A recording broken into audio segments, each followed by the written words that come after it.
សួស្តីបងប្អូនទាំងគ្នាអញ្ចឹងនៅថ្ងៃទី6ខែ6 2026សកលលើកទី9របស់យើងនឹងចាប់ផ្ដើមហើយអញ្ចឹងជឿថាបងប្អូនប្រហែលជាអត់ទាន់ដឹងទេតាក់ទងនឹងច្រកចេញច្រកចូល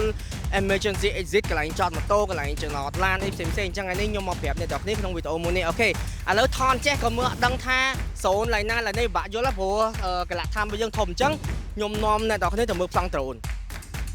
នេះជាប្លង់មើលពីខាងលើនៃកន្លះឋានវិសាខា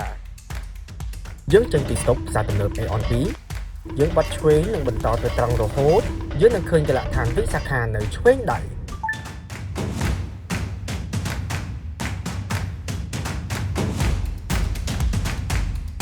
ចំណុចទាំងពីរនេះគឺជាខ្លោងទ្វារនៃកន្លះឋានវិសាខាអញ្ចឹងពេលបងប្អូនទាំងគ្នាចូលតាមខ្លោងទ្វារវិសាខាហើយប្រកាសជាចង់ដឹងហើយថាច្រកចូលខាងណាហើយមែនទេ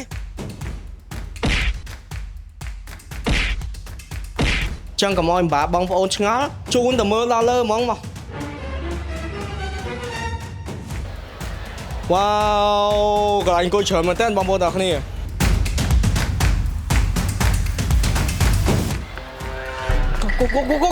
go